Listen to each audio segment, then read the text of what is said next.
राधे राधे। कैसे हो आप सभी? आशा करती हूँ अच्छे होंगे, स्वस्थ होंगे।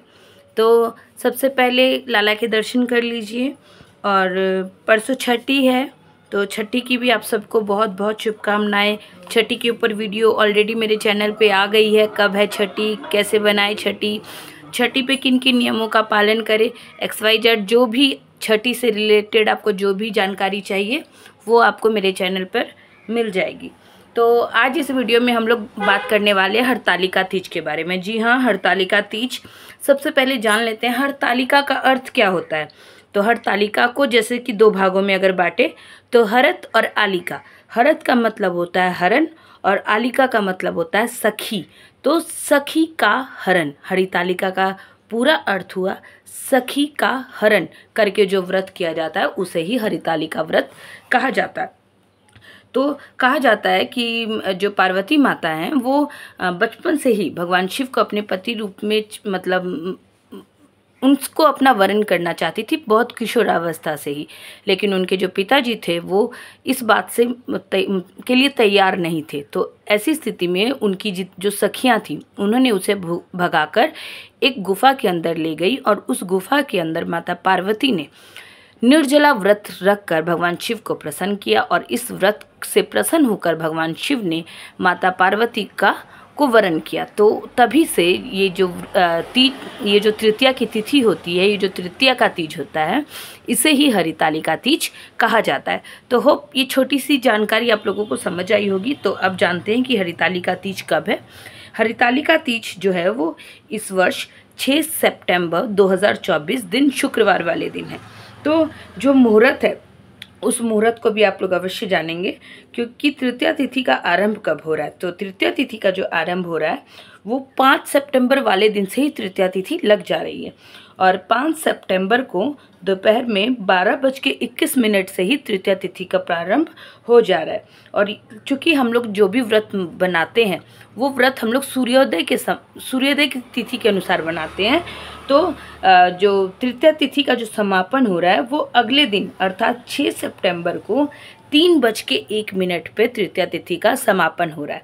तो उदया तिथि के अनुसार जो हम लोग व्रत रखेंगे वो हम लोग व्रत रखेंगे तृतीया का, हरितालिका तीज का, वो हम लोग 6 सितंबर 2024 दिन शुक्रवार वाले दिन हम लोग व्रत रखेंगे। तो होप यहाँ तक सारी बातें एकदम पॉइंटेड क्लियर हो गई होंगी आप लोगों को।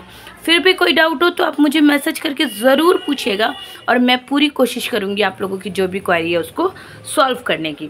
तो अब आते हैं कि कैसे किया जाता है ये हरितालिका तीज का व्रत।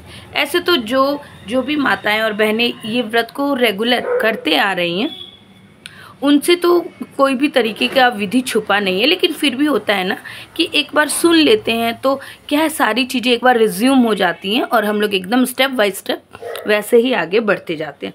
तो सबसे पहले हम लोगों को क्या करना है, हरितालिका तीज का जो भी व्रत करेंगी वो एक दिन पहले ही यानी गुरुवार वाले दिन ही नहाए खाए का पालन करेंगी। नहाए खाए वाले दिन वो ध्यान अगर देखिए एक तरीके से सभी तरीके के जो भी नियम है उन सब का पालन करना है।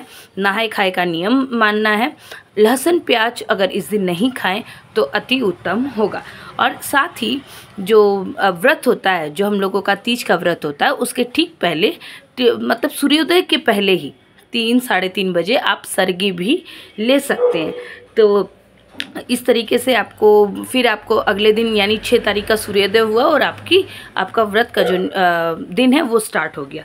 तो अब व्रत वाले दिन आपको क्या करना है, सबसे पहले आपको जो ये व्रत होता है, सबसे पहले ये जानते हैं ये व्रत क्यों किया जाता है। तो ये व्रत जो किया जाता है ये आपको अपने पति की लंबी आयु के लिए और अपने अखंड सौभाग्य के लिए इस व्रत को किया जाता है। तो सबसे पहले जो भी व्रती है वो ब्रह्म मुहूर्त में उठ करके अपने गृह कार्य से निर्वृत्त होकर के स्नान आदि करके वो व्रत का संकल्प लेंगी। जी हाँ, सबसे पहले पूजा मंदिर में आपके घर के जो भी मंदिर हैं वहाँ जाइएगा। भोले बाबा पार्वती मैया का जो भी स्वरूप आपके घर में है उसके सामने नमन करके प्रदीप जो जला करके हाथ में जल ले करके अब संकल्प लीजिएगा कि आप पूरा दिन निर्जल व्रत करने वाली हैं, अपना नाम और गोत्र बोल के। तो इस तरीके से आपको अपना व्रत का संकल्प ले लेना है। चूँकि ऐसे तो ये जो भी हम लोग तीज की पूजा करते हैं वो हम लोग प्रदोष काल में करते हैं, लेकिन इस वर्ष चूँकि मैंने पहले ही आप लोगों को बताया कि 3:01 पे ही तृतीया तिथि का समापन हो जा रहा है, इसीलिए हम लोग सुबह ही इसकी पूजा कर सकते हैं। और इस तरीके से, और जैसा कि मैंने पहले ही बताया कि पूजा के लिए आपको मुहूर्त का विशेष ध्यान आपको रखना होता है। तो इस तरीके से आपने संकल्प ले लिया। अब आपको क्या करना है, जो भी आपके पास मिट्टी है, काली मिट्टी है, कोई भी शुद्ध मिट्टी, उसमें गंगा जल और सब समर्पित करके आपको भोले बाबा, पार्वती मैया, गणपति जी का स्वरूप बना लेना है। उसके बाद आपको मंडप तैयार करना, जो जहाँ भी आप पूजा करेंगे वहाँ की मंडप आपको तैयार करनी है। उसके बाद आपको क्या करना है, जब आप पूजा करने जाए, सबसे पहले पूजा करने के सबसे पहले आप लोगों को 16 श्रृंगार करके तैयार हो जाना है। जी हाँ, जो तीज की पूजा होती है वो 16 श्रृंगार करके तीज की पूजा को किया जाता है। तो इस तरीके से पहले आप खुद स्वयं तैयार हो जाएंगे। उसके बाद आप मूर्ति और बना ली आपने, आप स्वयं जाके तैयार हो गए। उसके बाद जब आप पूजा के लिए गए तो सबसे पहले आपको मंडप तैयार करना है। मंडप आप केले के पत्तों से भी तैयार कर सकते हैं। जो चौकी आप लगाएंगे उस पर लाल पीले कपड़े बिछा सकते हैं। अगर आपने मूर्ति बनाई है तो आप मूर्ति को स्थापित करेंगे और भगवान की जो भी फ़ोटो आपके घर में है, जिसमें महादेव, पार्वती और उनके गणेश जी, कार्तिक जी हों, तो उन्हें भी आपको स्थापित करनी है। उसके बाद जो आपने मूर्ति बनाई है उसका आपको गंगा जल और पंचामृत से अभिषेक करना है। और सबसे पहले जैसे जो भी पूजा आप आरंभ करें तो सबसे पहले आपको गणेश जी को नमन करना है, उन्हें दुर्वा और जनेऊ अर्पित करनी है। उसके बाद आपको क्या करना है, शिवजी जी को चंदन, मोली, अक्षत, धतूरा, आँख के पुष्प, भस्म, गुलाल, अबीर, इस तरीके से आपको भोले बाबा की आपको पूजा करनी है। ठीक है। अब आता माँ पार्वती को। तो माँ पार्वती को सबसे पहले आपको सिंदूर अर्पित करना है। जो भी सुहाग की सामग्री आप माँ के लिए लेके आए हैं, तो बस ये ध्यान रखिएगा कि कोई भी सुहाग की सामग्री टूटी फूटी ना हो, तो आपको वो सुहाग की सामग्री माँ को भेंट करनी है। उसके बाद जो भी आप फल प्रसाद लेके आए हैं, वो सब, जो भी नैवेद्य लेके आए हैं, वो सब आपको भगवान को समर्पित करना है। धूप दीप दिखाना है। उसके बाद आप सभी को कथा पढ़नी है। कथा के बाद आप लोगों को आरती करनी है। ठीक है। और ऐसे तो तीज का जो व्रत होता है उसमें रात्रि जागरण का विधान होता है। रात्रि जागरण करके हर पहर में पूजा करने का विधान होता है। तो इस तरीके से आपको अपनी पूजा को करना है।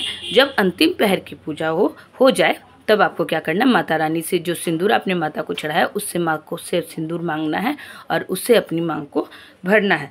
तो इस तरीके से आपकी पूजा समर्पण हो गई। अगले दिन सुबह सुबह ही आप जितना सुबह हो सके उतना ही आपको फिर दोबारा पूजा करनी है। और जो भी आपने मिट्टी के जो भी स्वरूप बनाए हैं उन सब का विसर्जन करना है। और जो भी सुहाग का सामान आपने माँ को चढ़ाया था उसका आप लोगों को दान करना है।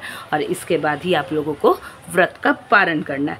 तो आई होप आप लोगों को सारी बातें क्लियर हो गई होंगी। मैंने पूरी कोशिश की है कि आप लोगों को हरितालिका तीज में क्या करना है, क्या नहीं करना है, सारी जो भी पूजा विधि है मैंने आप लोगों को बता दी है। फिर भी कोई क्वारी हो तो आप मुझसे पूछ सकते हैं। तो कैसी लगती है आपको मेरी बातें? अगर अच्छी लगती है तो एक लाइक और एक सब्सक्राइब अवश्य करिएगा और अपने चैनल हिंदू कल्चर को अपना प्यार देते रहिएगा और मुझे दुआओं में याद रखिएगा। तो राधे राधे, जय श्री हरिदास, हरि बोल।